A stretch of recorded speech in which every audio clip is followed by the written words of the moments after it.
I just was kind of thinking it'd be really great to talk a little bit about your experience there at the FBI lab. And I kind of was thinking it would be good to just talk about it generally. And I've spent some time listening to other interviews you've done. So I don't want to go over a lot of the same ground that you've gone over a bunch before, but if you wouldn't mind, just if I could talk to you a little bit about your background and how all that stuff came to be, that'd be really great. Sure. Generally, what happened, just as a preamble, it's the same thing happening to Mr. Comey right now.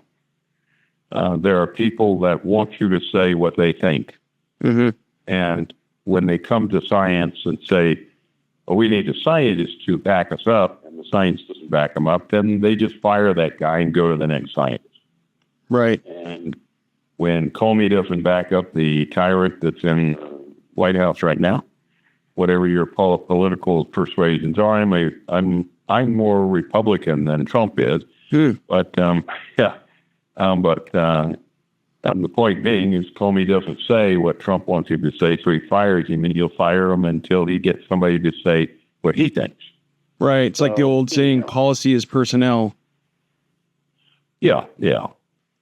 There's so much interesting stuff that you've been through, and the last thing that I was reading about was some of the stuff about your time in Vietnam and the diary that you saved and stuff like that. I don't know how interested you are in going into that, but one question that I had is, it sounds like you were going to college when you decided to join the service, and I think it was 1968. I'm just out of curiosity, why did you decide to join the Army? I woke up one morning trying to major in math, chemistry, and physics, was a declared chemistry major, and had burned out. And didn't know what it meant because back then they didn't define it. And I said, "Phew. Oh, well, I quit. I'm going to New York City." It was just like that. Wow. And the next morning, I woke up in New York City, and I said, "This is stupid. No, I'm going to join the Army this morning." And so I joined the Army, and back then, I'm almost 70 years old. I grew up in the 50s and 60s when we were listening to people tell us that the next great scourge on the face of the earth was communism. Right. And so I believed that communists were folks that needed to be killed in a war zone. And so when anybody asked me, I joined in Times Square.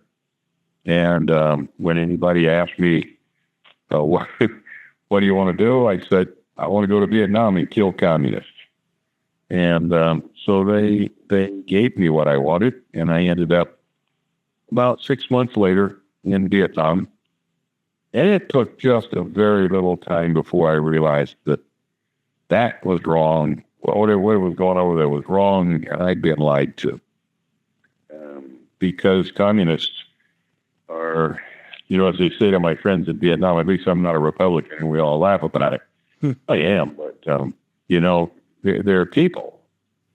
They're just folks, and their political persuasion is not necessarily that of the army that they're fighting in or the nation they're fighting for, but they're conscripted just like little people all over the world are by big folks. So I dedicated myself to ending the war by trying to stop the other side. And it wasn't going to happen. There are Vietnamese all over the world, and until the last Vietnamese died anywhere, we weren't going to win that conflict. We weren't going to do anything there besides just destroy a nation. And we didn't even accomplish that. Right. We made a mess of things. They have 450,000 missing in action. We have 1,800. We committed genocide. Yeah. And it still didn't accomplish any more than the Jewish nation was put down by the Nazi regime. So, I came to understand that these were just farmers just folks that just wanted to go about. Their nation was invaded by a foreign nation, and they were easily convinced, as they should have been, by a very charismatic individual, Ho Chi Minh, who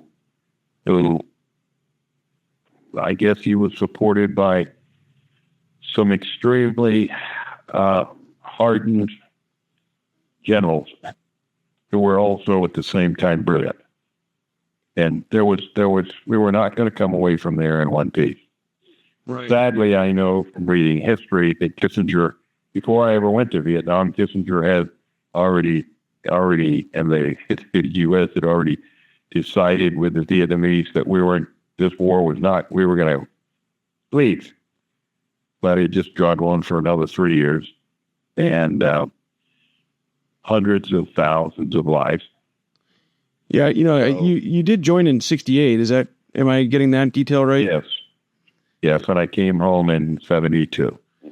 And so that in that time period I just think that's a really interesting, because you mentioned Kissinger, and so right around that time of the election there, my understanding is that Kissinger, or both LBJ and Nixon's campaigns were both in communication with folks over in Vietnam, sort of talking about how the war was going to be, how things were going to end up going. And so there was it seems like a lot of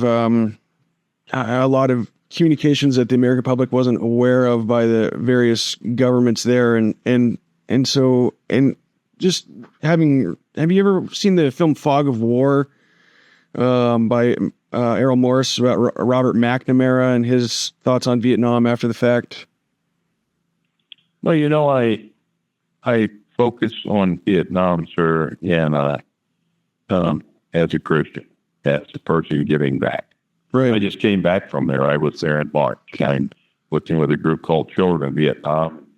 We go over and help kids in Da Nang and Quang Nam and up in Highlands and assist those, in situations where people are dealing with Agent Orange, it's a transgenerational problem, or, making microloans to women who are trying to support their children without anything.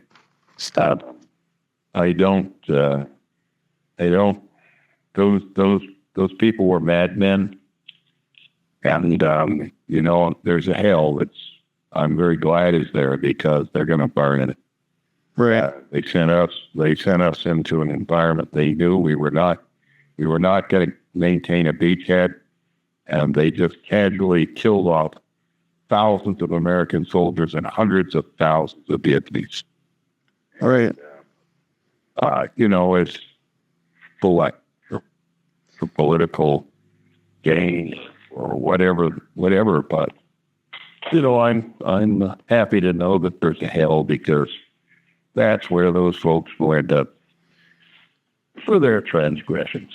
Yeah, I just started watching a little bit of the documentary about Dr. Trum, the woman whose diary that you preserved during your service over there in Vietnam. And that's just a really interesting story. And for folks listening to this, I'm going to put a link, some various further info. There's a really good NPR interview that you did and a New York Times article.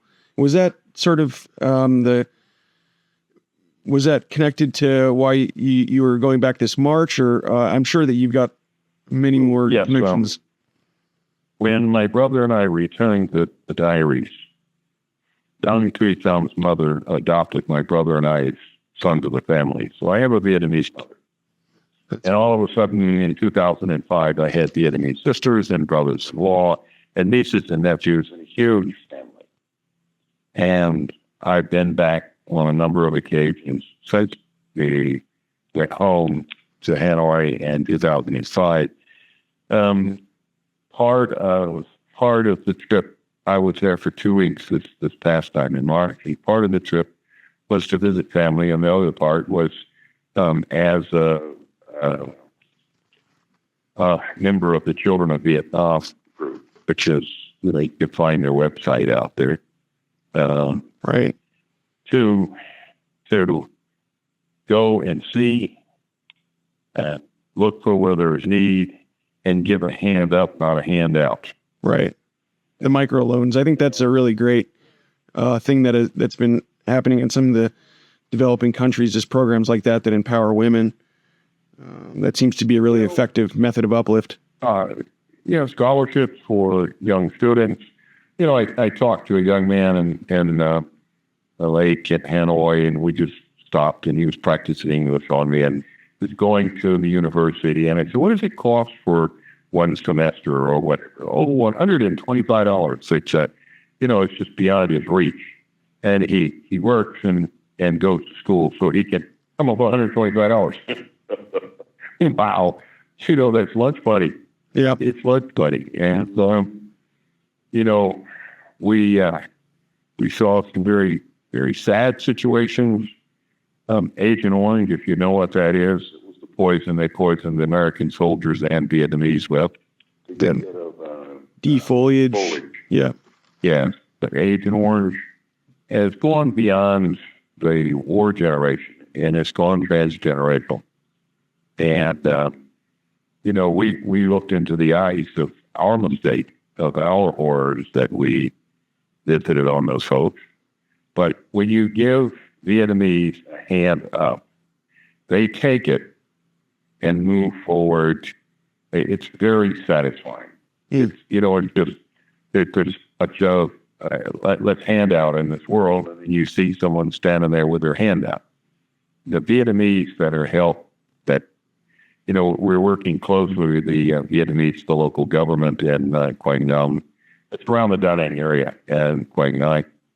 And they identify folks that will make it a worthwhile effort. And the kids who've got the college education come back and teach, and they end up, I know a number of them have come to the United States and are students here, or it's been going back to Vietnam.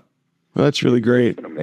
It's been amazingly satisfying to be able to give back. We'll never be able to replace what we took away, but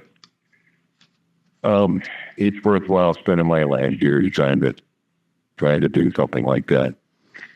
Yeah, that's one thing that I have been seeing a lot of in researching the time period of even the early 80s is the effect that Vietnam had on the servicemen here that ended up returning. Because, that's sort of the genesis of me being interested in talking to you is this one murder case that I've been looking into. And can only imagine how much worse it would have been for the Vietnamese people, being that, they were we dropped more bombs on them during the Vietnam War than, during all of World War II combined. But, I just think it's really interesting that you came across that diary. It was while you were working in military intelligence, I understand, and it's been compared to the Diary of Anne Frank. It's a best-selling book over there in Vietnam. Can you describe what finding that diary was like?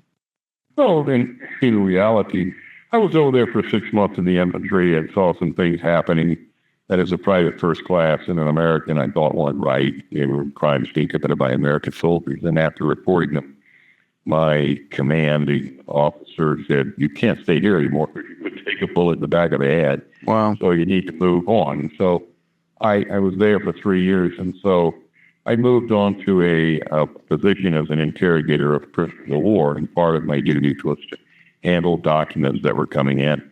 I didn't and don't speak fluent Vietnamese. I speak very little, if any. Mm-hmm. But we were supposed to take military documents of military value and send them to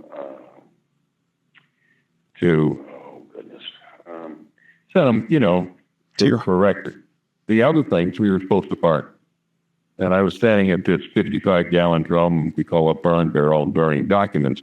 My interpreter over my shoulder said, "Don't burn this one, and it's fire and it's already." And I thought that very interesting because he was stepping out where he shouldn't have. Right. He was a soldier from the South. And so I listened to him, and we did some initial interpreting, translation, And I realized this book needs to go back to the family. And this lady is a hero of her people. Whether she was an enemy soldier or not, I really don't care. You know, I just don't, and I don't have to. Some people are incensed by that. Well, fine, be that way. But I knew that the diary needed to go home. Well, 6 months later, she was killed. And then we got another diary. And so when the war, I came home in 1972, and there was no way that diary was gone. You know, I sent the diary to a friend whose wife was Vietnamese. She did a rough translation.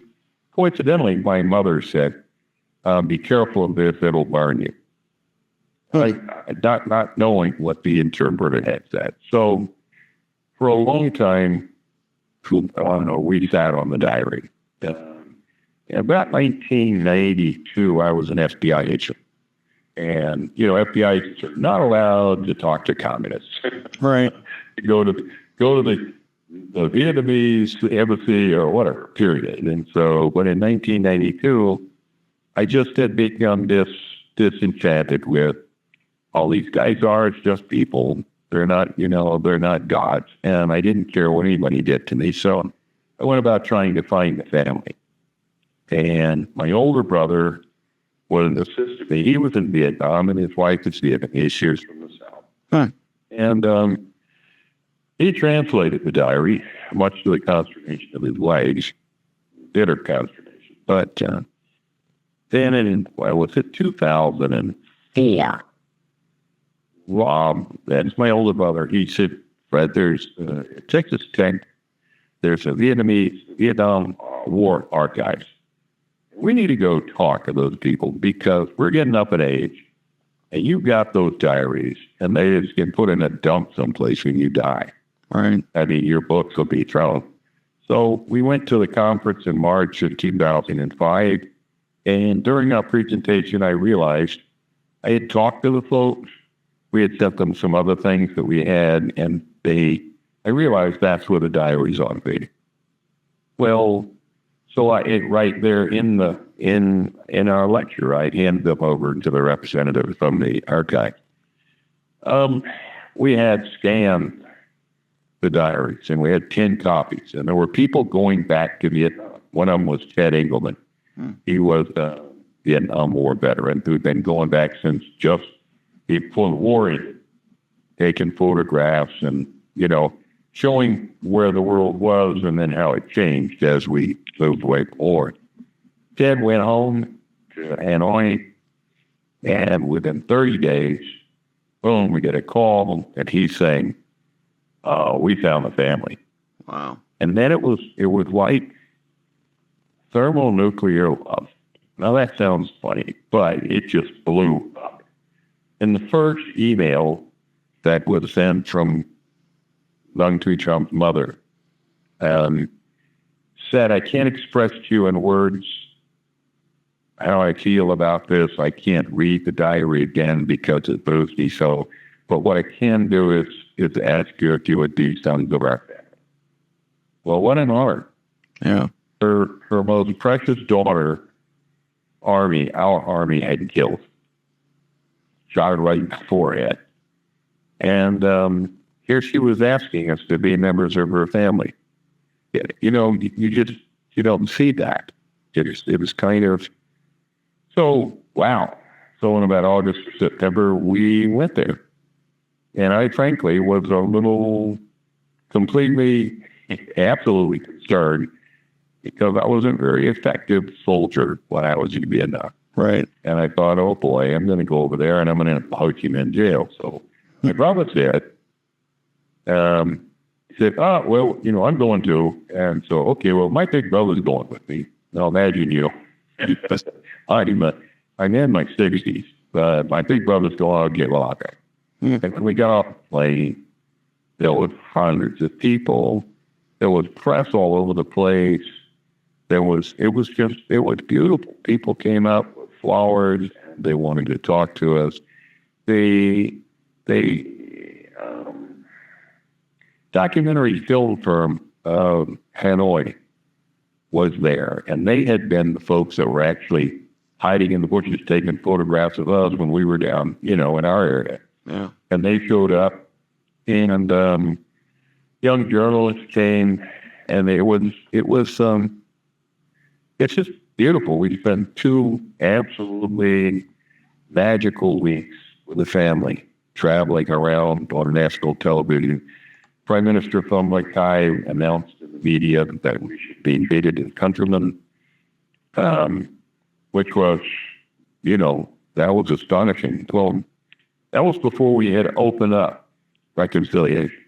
Right. And here, these 2 American brothers are showing up as family in an environment, Hanoi, that, for all intents and purposes, should have buried us. The Vietnamese are phenomenal people. They will, as soon as you stop your war, they will start loving you. And they're not loving you for what you can bring them or whatever. They're just very, okay, well, that happened. And darn, I'm angry. Oh, no, I'm not angry anymore. That consumes me. Come on, come to my house and eat. Come to my town and sit and talk with us. And I met some amazing people that first trip. Wow. And people that really very much like me, like my brother. If you can imagine the mystical part of it, a family just like my American family. Just like, Mother Trump was a pharmacist and a teacher, a natural products pharmacist, She had 3 daughters, 1 son. 1 daughter was born exactly the same day in 1947 as I was born. Oh, wow. And ended up getting an advanced degree in biology. Wow. When I got an advanced degree in chemistry, and I'm talking, same PhD. They were all hardworking people. So what happened was Dr. Chum in the mysticism and all turned her diaries over to an American soldier who would respect them. And there's a place in June of 1967, I believe is where it is, where she says, if I should die, take my words home to my mother. And that's what happened. Yeah. We went down to Cologne where I had been. And amidst, I got to tell you, a whole bunch of tears. I'm too big and bulky to cry, but I cried like a baby. And we met people that remembered me, from the war. Yeah. That I didn't know, but they knew who I was. And it was magic. And by the way, it continues to be magic. When I go over there, people meet me on the street. I'm in the airport and somebody's standing over looking at me and smiling. And I say, honey, do I know you? No, I don't know you. But, well, what's your name? And, you're Fred, P-H-R-E-D-T. F-R-E-D, but it's Fred, P-H-R-E-D-T. And, it's a magic that hasn't gone away.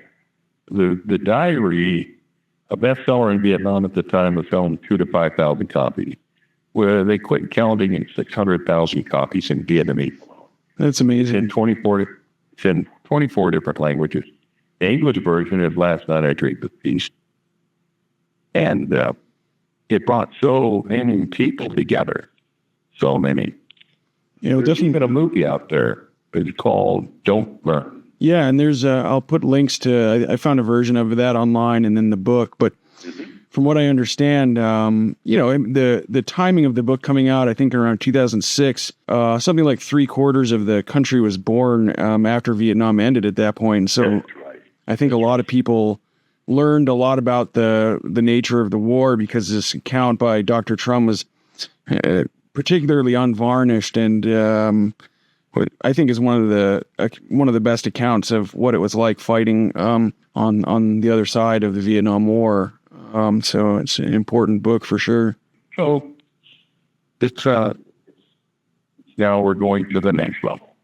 Right. And I guess the next thing I would be interested in talking to you about is after the Vietnam War, you went back to East Carolina University and eventually got a bachelor's in science and chemistry degree, if I'm not mistaken. What drew you to chemistry in the first place? Well, I actually ended up with a doctorate in chemistry. Right, but I just wanted to begin there. When I came back from the war, I was in really bad shape. I was mentally upset. It's easy to be a soldier in combat. I mean, it's frightening, it's terrifying, it's whatever. But when we came home in ones and twos, and you've got no brothers. They're scattered. And, the way that the nation looked at us and the way we looked at ourselves, it was sort of, we were monsters. Yeah. And there was no, thanks for saving the nation, because we weren't. We were just not slaughtering little people by the hundreds of thousands.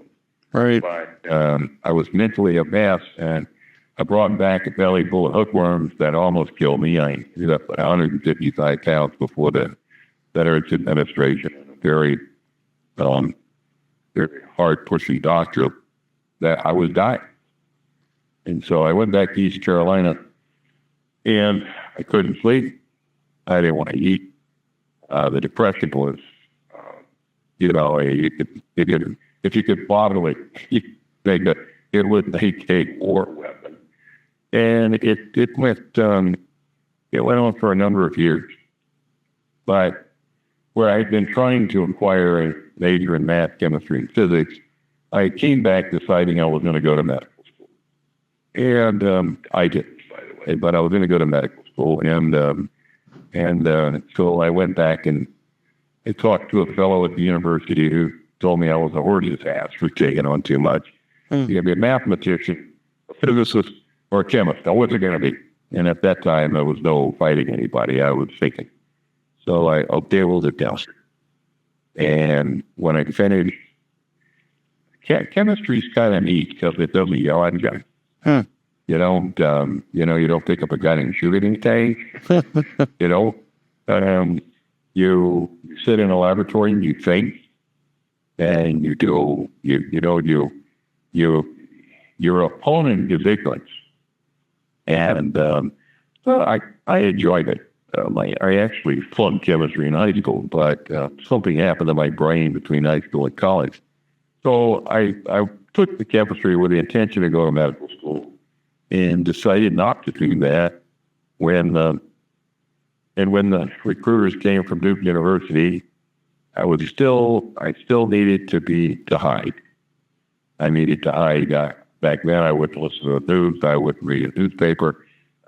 I just sat and thought of ideas and tried to overcome ignorance that we had of things. And so chemistry was it. And when the recruiter came from Duke, I accepted that invitation to study there as a North Carolina scholar, and I went there. And I was there for about 5.5 years. And I got my doctorate. And when the area of study I was in was more conducive to an academic career, I went down to Texas A&M to do a postdoctoral fellowship. When I was down there, I said, "This is not for me. I got to go back to work. I mean, I got to go back into some combat environment or some whatever it is. I don't know." And I tried to get the CIA, and I, after a while, did CIA to ID. So the FBI accepted me, and I entered into the FBI as a agent candidate in February 1982. So you wanted to get back in law enforcement based on go back to war. That's interesting. And I should also mention that you, according to what I've researched, did 3 combat tours in the U.S. Army in Vietnam and received 4 Bronze Stars and an Army Commendation Medal.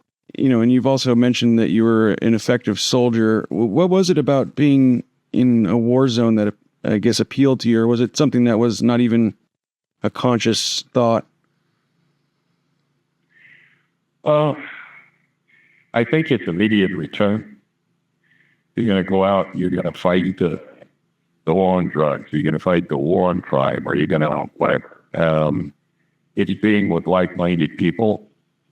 I found myself trying to deal with the tedium of some of the small-mindedness that I saw in academia.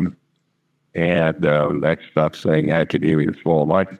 Just, I was down at Texas A&M, and two professors were arguing over what desk I would have by the window or in the hall. I didn't care, and we're going to look out the window anyhow, Right.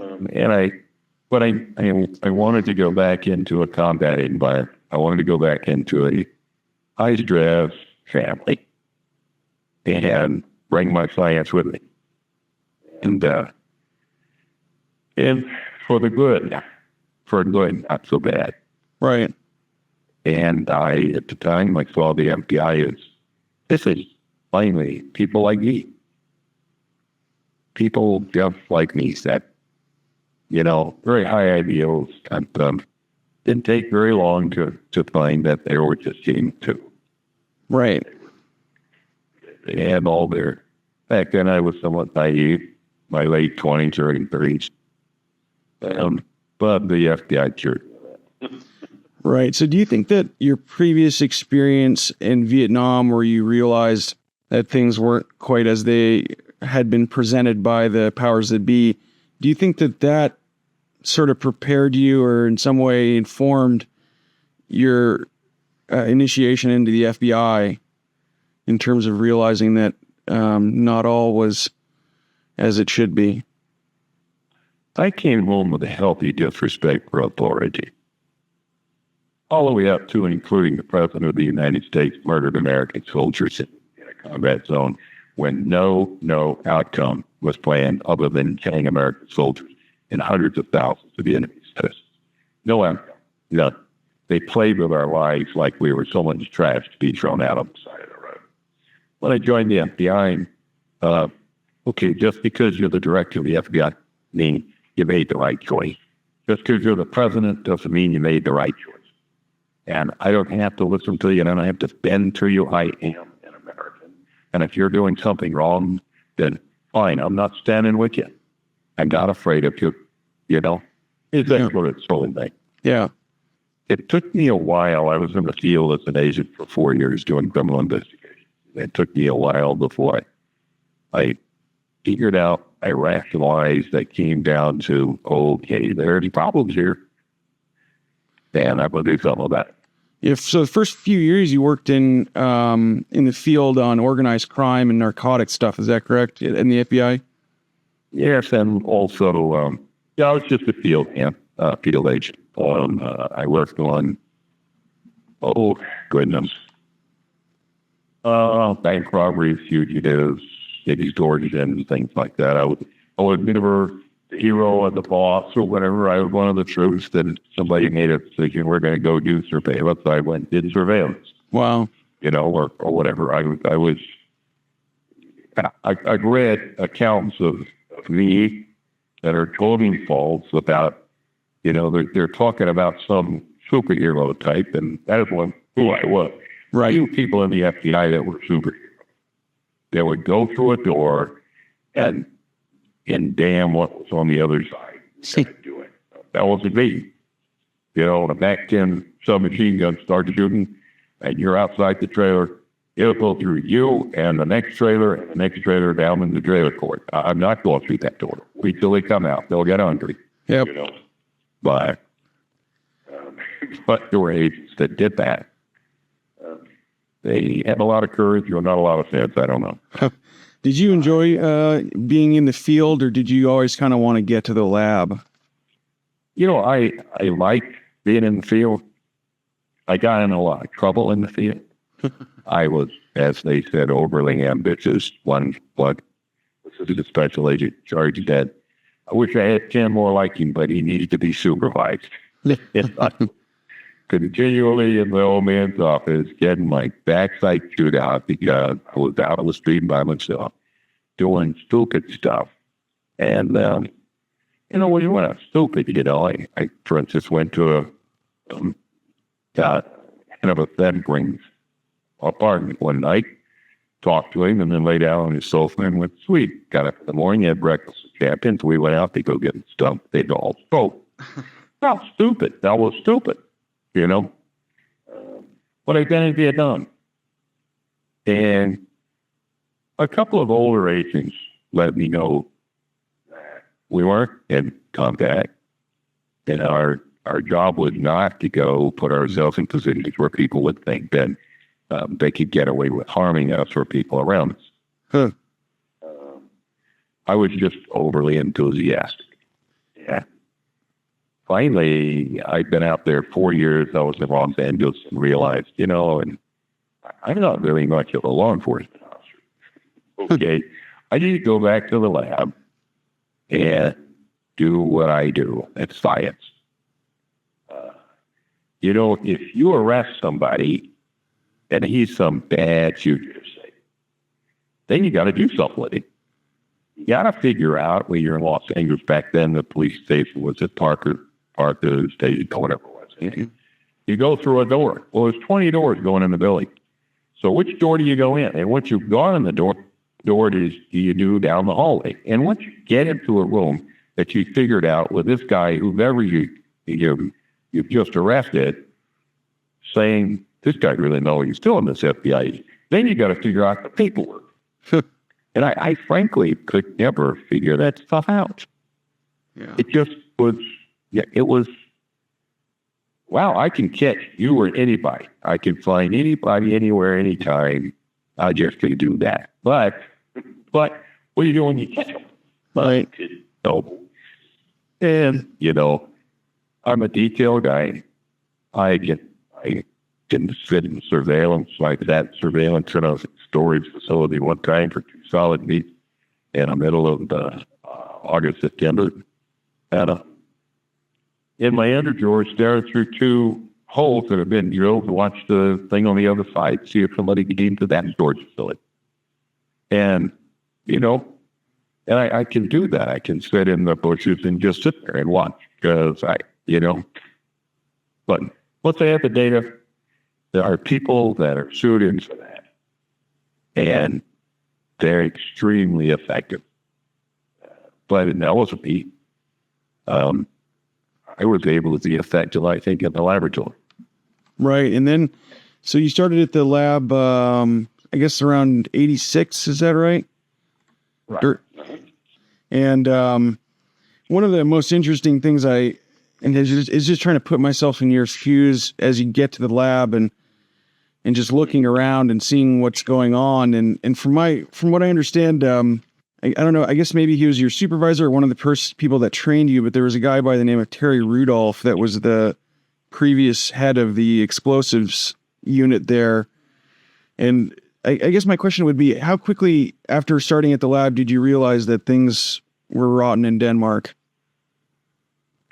Well, First of all, none of us were head of the explosive unit. That was a total another unit. And none of us were head of the materials analysis unit. And I've read that. I've read that. Oh, you're the director of the lab, and I wasn't. No, what you're reading is what people have written. Right. I was an analyst. I was an examiner of evidence. And right, that was one of the big problems. Is a guy like Martz would have been the head, and he didn't have a scientific background. So excuse me for that inaccuracy. Thanks for correcting me. Yeah, it's okay. I'd rather not talk about personality. Sure. Okay. Yeah. Because there was a time when I was at the FBI and I felt there were things that were wrong, and under color of law, I could express my opinions because we had executive order to report fraud, waste, abuse, and corruption, the appropriate authority, and FBI absolute directive to report any indication of misconduct. Now, those directives were simply to cover the manager's back. I don't do it because when you start doing those things, you lose your job. They don't really mean it. And, James Comey just found that out. Right. they don't really mean it. I found what I thought were issues. And I addressed, first of all, my unit chief, and then his replacement, and then his replacement. And also the folks that I thought had, there were issues that I was trying to find answers to questions. And as, it wasn't, okay, I'm going to go point a finger at you. And I'd like to, you just threw the evidence in the trash can, and we're looking for a millionth of a gram of material, which might put somebody in prison, and you just put it in a trash can. Now you have evidence, and they brought it back out, and it's a big joke. Yeah. What's in the trash can may be contamination. Right. And it bothers me. Or, one gentleman that walked around, he had to use racial slurs all day long. And they bothered me. I mean, it was a continual lever. One of his colleagues said, he's not a serious bigot. He just hates everyone. Huh. I saw failures, and, we were all maturing. Forensic science has come a long way in 20 years. Yep. A long way. Because the defense bar, frankly, has been made aware of it. And, the public's been made aware of it. And, okay, so if you're gonna do a job that way, then there's a larger, more uncertainty than we're comfortable with associating with your work product. Mm-hmm. But I saw things I thought, there were issues with. It came to a head in 1989 in a case out in San Francisco in which I couldn't get anybody to listen to me, and so I just corralled a defense expert. That caused me some. That was toward the end of my career. That was the Avinka case, I believe. And it was the U.S. versus Stephen Sinakis case. Oh, Sinakis, right? Excuse me. Yes, but nobody. I turned myself in. I came back from San Francisco. I went down to the division chief, and I said, "This is what I did." And if you fire me. But what's going on here is wrong. Nobody will tell me how it's not wrong. And I found as I moved along that I ended up in conference with a deputy general counsel. And that person said, well, if you just understood the law, you'd understand why. This is not bad. You just don't understand the law. Well, what wasn't bad was altering evidence, changing my reports on my authorization or knowledge, and testifying outside areas of expertise that people had none. You had a guy with a degree in English literature testifying about very, very complex scientific issues. He had no idea what he was talking about. Right. But, there were a number of them doing that. Yeah. So, you don't understand the law. So I took the LSATs, law school admission test, did very poorly. Georgetown accepted me anyhow. I went to law school for 4 years while I was working in DF County during the day and night. Yeah. It was about the same time the World Trade Center blew up the first time. The old Twin Towers. Yeah, the 93 bombing. Yeah. And got out of law school. I said, okay, but these things are still, well, during the time I was in law school, I started writing letters to the U.S. Department of Justice Inspector General. I wrote 237 of them over a period of about 6-7 years. But I got out. I said, it's still wrong. I mean, in fact, it reinforces my concern. Well, if you just practice law school is just a bunch of theory. Mm-hmm. You need to practice law. Okay, so I practice law. And I think that when you get in a court of law, you should tell the truth. I think that when you go in a court of law, you should obey the law. I don't think evidence needs to be altered, and I don't think that people need to alter other people's reports. I think those things are wrong. Yeah, I could be wrong about that, but I could. But please tell me how. Yeah, and I just, I really quickly, I'd like to back up for just a second because, one thing that I've noticed in it, you referred to as a whistleblower for that stuff that happened while you're at the FBI lab, but And I think that you have taken issue with that in previous interviews and characterized yourself as a law enforcement officer. And because of that directive by President George H.W. Bush, the one you referred to about reporting any instance of fraud, waste, abuse, corruption, you were just doing a function of your job as a law enforcement officer in passing along concerns about those type of issues. And as a result, there's been some really good changes made because of your work with the Office of the Inspector General and the investigation into the stuff that was going on in the FBI labs. But just for example, so everybody's on the same page here, in the early 80s, when you first started working at the FBI labs, for example, up until I believe 1998, when they were accredited, the FBI labs didn't really have any protocols in place at all, written standards about how to do tests, what tests to do. Is that correct? That's correct. Yep. And so I guess really one of the main issues is that they just didn't really have any sort of infrastructure in place to make sure that there was peer review going on, to make sure that other people were checking the quality of the work of the analysts, and so I think those are the kind of issues that you were trying to highlight. Am I correct in that? Yes, it wasn't just the FBI. It was across the board forensic laboratories. Forensic science was not built by scientists. It was built by law enforcement officers who had minimal training in science and who were trying to apply science as they knew it to be to solve crimes. And what happened was they built up a database of anecdotal evidence. Oh, I saw this, I saw that. But the ideas of quality control, quality assurance were very foreign ideas to, and still are in many places, to forensic science. I got to tell you, what you see today in a forensic lab is light years. It is light years away from where we were back in the 80s. The idea that someone in a laboratory can make a mistake and there's an uncertainty to the work product is so much more accepted. There's so much more oversight. We are slowly getting to the point where we believe that there's nothing wrong with there being an uncertainty to a work product of science is work product. Mm-hmm. Educating judges to that effect is extremely difficult, because when you get into court, I'll be justifying them all. I know. You get before a judge who's a human being, and they're doing their darndest to handle not just your issue, but the issue of thousands of people every day going through their courtrooms. And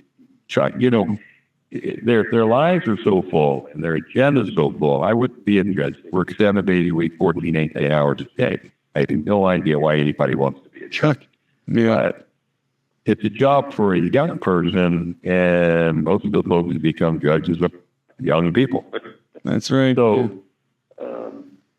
it's what's happened is we have used science, the government has used science, and if anyone calls it into question, like the defendant, then the burden of explaining the science falls upon the defendant, explaining it in such a way that an absolutely scientifically illiterate, ignorant judge, and those are not derisive or derogatory comments. They're not disrespectful. We can just have areas of ignorance. Yeah. But trying to explain it that so that a judge can draw from his own experiential base to get what you're saying, that burden falls on defendant and his and his counsel. And if I walk into a court, I'm an attorney. If I walk into a court of law, I can question the person on the stand, and when they go down a rabbit hole, I just follow them right on down. But if I'm the expert, I watch the counsel and the court flounder over, and it's kind of, the protocol of the court is not conducive to fixing forensic science. Right. And there are now all sorts of committees out there, OSAC and PDFs, a bunch of initials, NIST or whatever, that they're trying. They're trying, but they run into the same thing I run into. That the system, the people who are the customer, don't have, they can't be experienced that they can make analogies.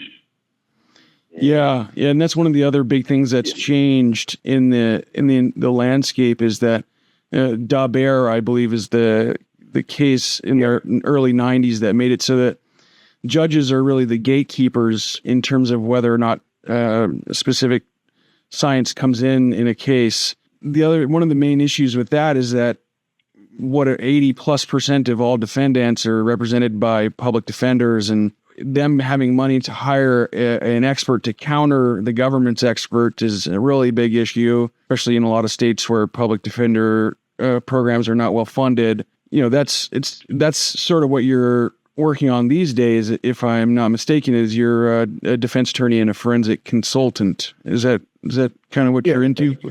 That's correct. And, I live in North Carolina, which is, in some ways not the most progressive place. There's plenty of money to pay experts. There's plenty of money. But it's another side to this. Who wants to get up on a stand and be cussed and fussed and beat up and by either side or the judge, who are exasperated, don't understand what they're hearing, who have a political agenda or not? Judges are elected. Yep. And if you look at the law, it's a human enterprise. When Daubert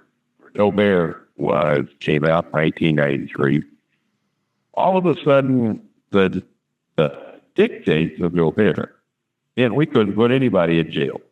We just couldn't, because nobody had tested the protocols. They hadn't even defined the protocol. Right. We couldn't test them. They didn't know their error rate. So a judge has to look at, okay, science is here. Science is part of this. And, I get the feeling that they're saying, well, a judge recently said to me as I was having a Daubert hearing, I was the attorney, and said, Daubert sided with me, but he said, I've got a can in one hand and a can open in the other, and the can is full of worms, and I'm about to open it.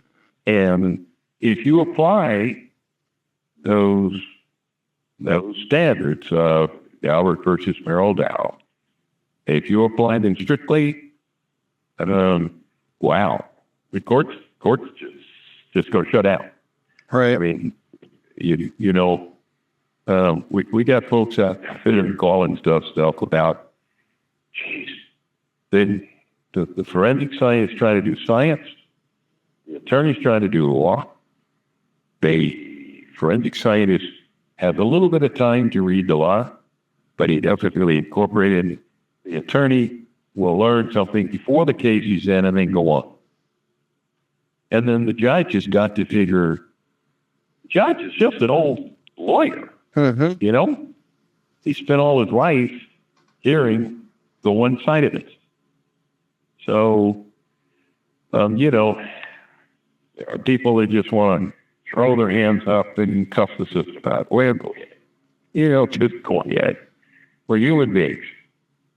And we're in a human enterprise. And because the science was not beat the guy who was innocent. Right. Or guilty.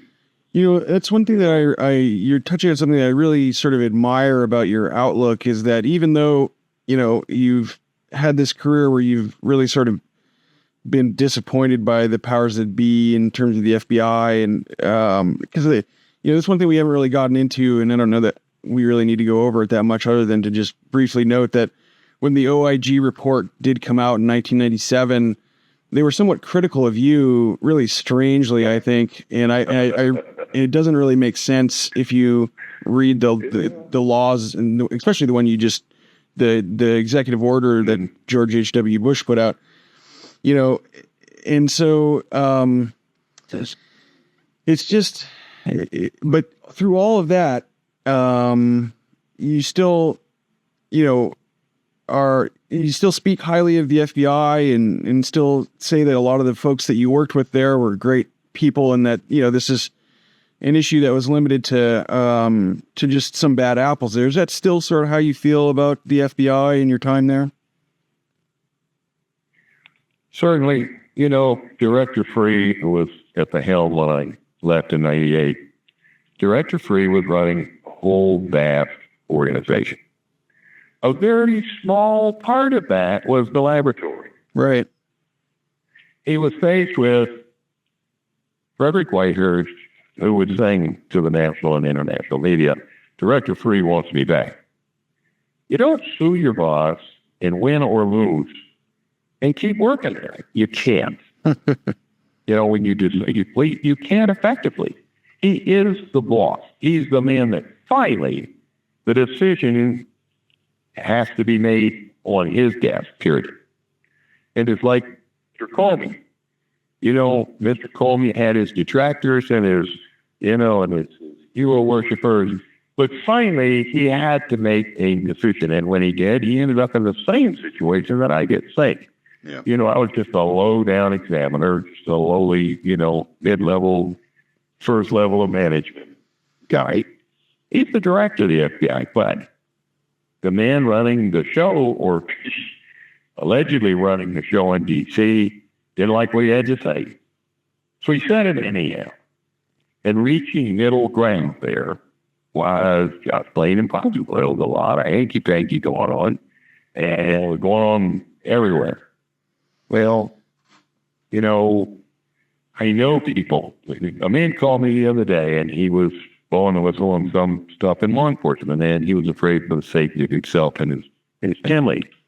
And I said, you didn't call the FBI, period. They may have their foibles, but they will protect you and your family as well as anybody will. This is what you're telling me about. It's a federal issue. And, the FBI laboratory, God bless them, they were totally overwhelmed with cases. Now they've become more realistic. They're as ignorant in their way of being and fighting. It's like the guys in the local crime labs. I get to look at their work product while they've gone on to the thousands others. I get to look at it in a minute detail and question. One of the problems you have with the way forensic science goes is we can't have a conversation, right? If I have an issue with what you're doing, and I've talked to a lot of guys, government scientists about this forensic science, I have an issue with what you're doing, in the best of all, you and I would talk about it for about 10 minutes, and we realize, okay, can't do that. It can take 18 months to 24 months for you to pick up on, I may be at yes here and whatever, back and forth, Mm-hmm. And it is so, the feedback mechanism is so bad in our justice system, and especially for science. I can't talk to the guy in the lab. I got to talk to my lawyer, who talks to their lawyer, who talks to their other lawyer, who talks to them. And by the time all these lawyers have finished trying to say, all it is it's garble. Yep. And a lot of hard feelings come to play. So it's not science, not yet. Difficult to interrogate some of those areas of forensics, and but one thing I wanted to spend just a little bit of time talking to you about is the case the Benolkin murders. The case that I've been looking at a lot involved hair and fiber evidence, and to me, hair and fiber stuff is a really interesting case study, I guess you could call it, because of the way that it was developed and the way that it sort of has been cast aside in the DNA era. But one thing I wanted to just talk to you about was there was a as we mentioned before, there was a 1997 Office of the Inspector General report that was started basically as a result of your communications with them. And in 2014, they did an updated version of that report that focused a lot on the hair and fiber section because that was one of the biggest problem areas in the FBI. And from my understanding, when they looked at about a 10-year period of time, a few thousand cases, and most of those cases were affected by shoddy forensic science. Is that your understanding as well? Something like 95% of the cases that they looked at? I read the Washington Post article that says 26 of 28 hair examiners had given flawed testimony 95% or 90% of the time over a 30-year period of time. Right, yeah, and so I'll just link those. I believe that Spencer Shue wrote those stories. Great series of articles there at the Washington Post, and they've definitely been, one of the people at the forefront in terms of reporting this kind of stuff. Another just interesting observation I had is you've appeared at a lot of really interesting alternative media outlets over the years talking about this kind of stuff. Like one of my favorites, that you've been on the Corbett Report with James Corbett. And I just recently came across a really great piece that Al Jazeera did on the FBI lab stuff where they talked to you and Mr. Colapinto from the Whistleblower Center. Has that just been sort of based on who contacts you for stories? It's mostly alternative media outlets or... Think about how you interacted with me. I didn't know you before you called. If you want to know about hair and fiber, you type it in, you Google it, and the name of a man named Michael Malone shows up. Right. And Michael Malone was a gentleman who reportedly did some things that I thought, well, if he did those, the Inspector General admitted, yes, he did it.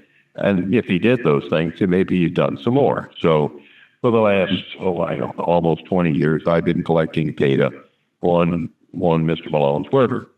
And when finally, after years and years and years, Mr. Donald Gage got out of prison, having been proven innocent, spent 28 years in prison for a rape murder he didn't commit, then it kind of blew up. Well, I've got all that data.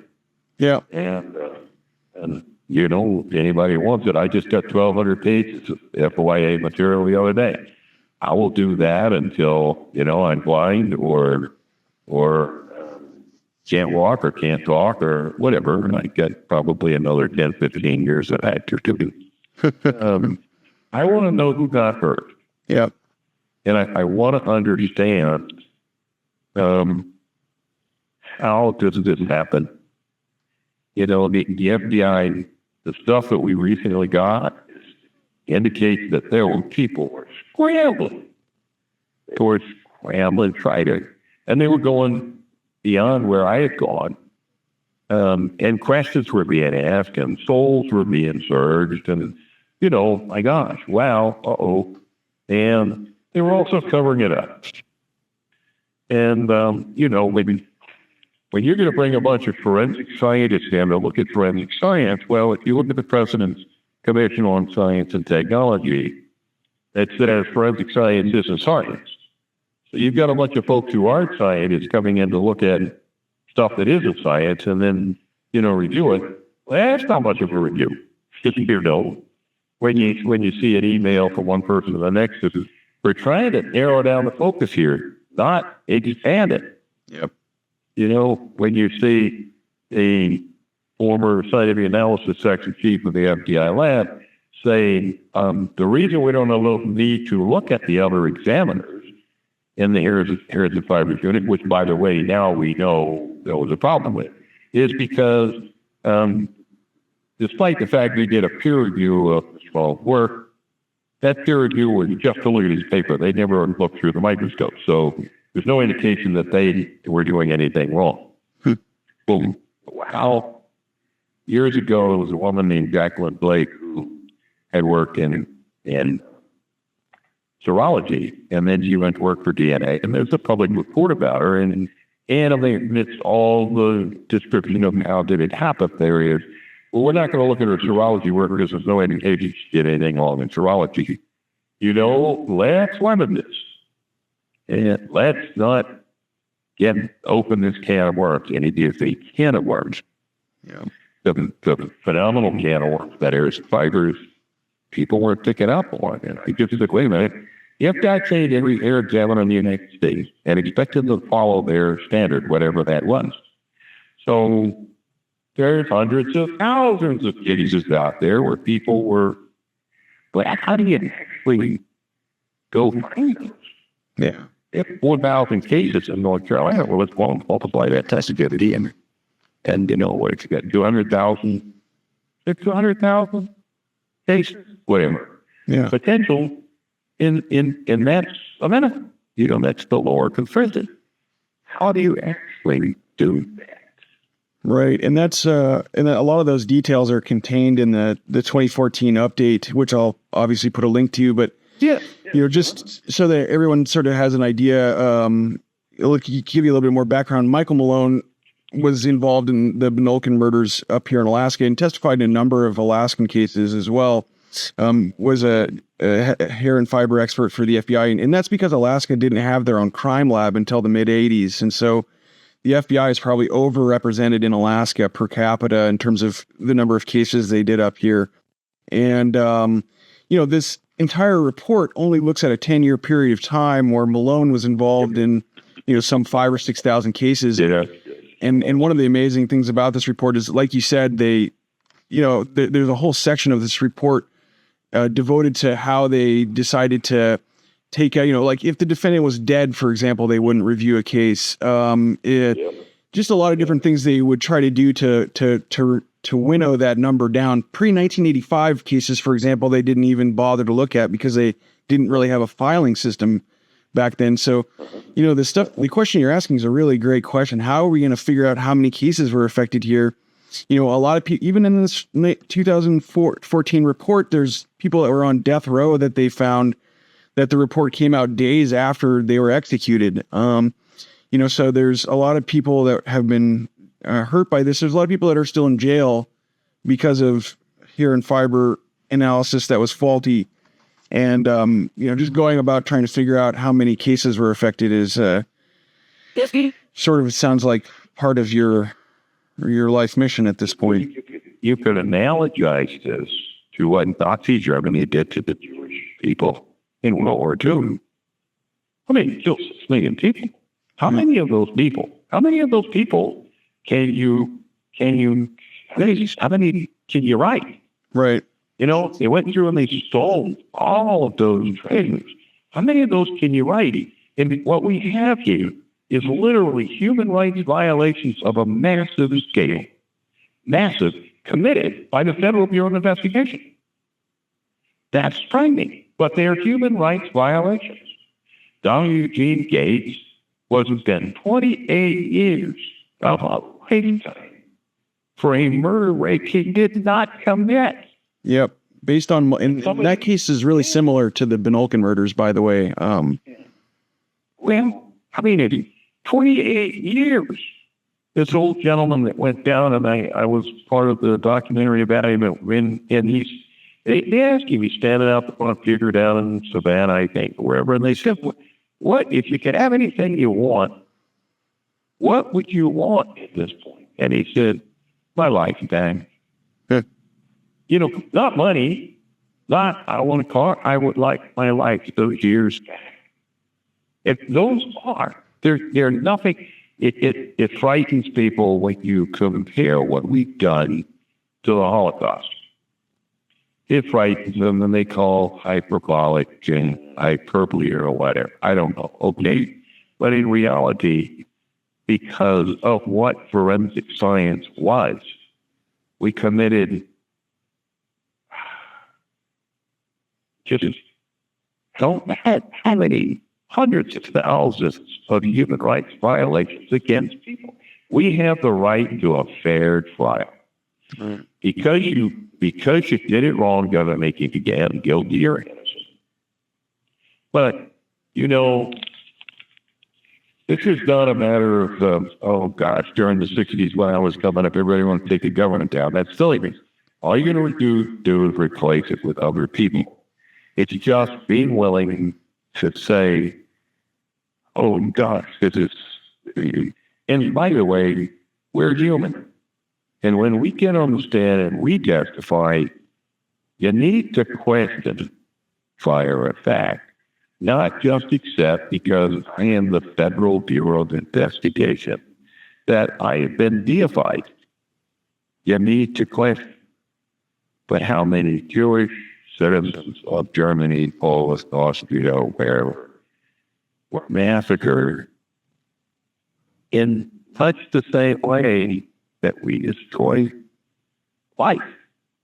Right. There's a really great movie about I guess one of the big meetings of the brass of Nazi Germany, and before they started launching into the final solution. And what was interesting about watching that film for me is that realizing that most of them were lawyers, and that the whole final solution and the Holocaust was really based on a legal underpinning. So in that sense, I think that there is a very direct one-to-one comparison there, because it all was, legal on paper anyway, that all of these people their lives were taken away from them. One thing that I wanted to touch on before because I've already taken up over an hour of your time and I really appreciate it, but we spoke a little bit about error rates, but it'd be, I think, maybe instructive or useful for us to go over what that looked like, at least in the hair comparison stuff. And for what I understand is guys like Malone, other hair comparison experts, would basically create their own error rate out of whole cloth based on how many cases they had done. Somebody like Malone would say something like, I've looked at 10,000 different known hairs. And can you explain a little bit more about that? Actually, when you pull a hair out of somebody's head and you look at it and you look at how many characteristics under a microscope and compare it, you have no idea how many other human beings out there that might hair might match. And what a number of those fellows did was they said, I've looked at 10,000 hairs, and that seems to have been the magic number, and I've only seen 2 instances where the hairs matched from different people. What they weren't saying, they were saying, I worked 10,000 cases. Well, we're 10,000 hairs from quite a number of cases. That's not saying how many other people have the same hair or would have the same hair. Now, during the early 2000s, I think late 1990s, Max Hout with the FBI lab, he went on to infamy and hit the Metropolitan Police Lab in Washington, D.C. But Max was part of a study where they found out 11% of the matches from hair were not matches when they did DNA analysis. And that kind of information wasn't working its way into court, but 11%, if you take 11% of the 200,000 people in this nation, minimum, what is that, 20,000 people, let's just say 20,000, so the math is easy, get 20,000 wrongfully convicted people. Well, then you have to deal with, okay, but just because the hair is wrong doesn't mean they're not guilty. Okay. But wrongfully convicted doesn't mean they're innocent or guilty. Wrongfully convicted means they were denied their right to fair trial. Mm-hmm. And what the question you ask is, with science, you never know absolutely. You never do. When you come up with data that's consistent with or that points in a direction, you say, what other direction could it point in? How many alternative explanations for the data are there? Forensic science does not exist in an environment that is conducive or friendly to say, what are the alternative explanations for the data? In the World Trade Center bombing early 1990s, we found urea ions, we found nitrate ions. I said, this is consistent with either a nitrate-based bomb. However, there's urea being used to melt the ice on the streets of New York City, and nitrate, of course, is just like anywhere. It's all over. Ink. So those are stuff. alternative explanations for the data. And what I got back was the report I wrote with my unit chief saying I absolutely disagree, but they, upper management, I want you to take the alternative explanations for the data out of this report. What? In other words, they're like Mr. Trump. If you don't give him the answer he wants, he'll fire him. I don't want you to think, Fred Whitehurst. What I want you to do is take your PhD and attach it to what I think and tell me I'm right, so then I win. And in that, forensic scientists all over the nation find themselves in that situation. Some of them will admit it, and most of them just want to keep their jobs. And so, you keep your head down, try not to deal with the big cases where somebody's going to make his career and get through to your 20 years or 30 years, panic, get your pension, because, people in the labs have got mortgages, car payments, kids, dental bills, college coming up, all of that stuff. And so they have their moral dilemma, an ethical dilemma. They have to decide to protect their family or to uphold their own. That's the ethical thing to have to decide. Yeah. My wife worked at the FBI, because both of them, by the way, are not you can't do them both. Okay? My wife and I worked at the FBI when we realized what was going on, and she saw stuff too. We realized we actually articulated this. We're going to do what we have to do to be allowed to tell the truth in a court of law until they stop us or they kill us or whatever. We're going to tell the truth no matter what. What that meant was we're going to trash our home. We're going to trash our lives. We're going to trash our future. But we had a child. We had a little girl. And she went through and is still feeling the effects of 20 years later, Yeah. You have to decide, are you going to hold your oath of office, or are you going to protect your family? And it's so much easier to protect your family when upholding your oath of office is testifying or presenting evidence that might help someone that, everybody just knows he's guilty. Do you know what I'm saying? Yep. Like Timothy McVeigh or one of these herring guys or something like that. Been tried in the media. And it's okay. So, the what do you call it? The academic scientist? He's not based on that. He's out there trying to expose victims. See, the forensic scientist, it's impossible. As I said one time in I don't know, one letter or something I wrote somebody, I think my testimony for the U.S. Senate, I said, it's impossible to tell the truth sometimes in this town and keep your job. Yeah. But, again, we're finding that because of the environment. Right. I fully expect, considering how polarized folks have become, that we're going to see this period of time, a lot of cases come up, just like came up during the 90s with Fred Whitehurst, where people have had to say, what's more important, my oath of office or my family? Most often they're going to say their family.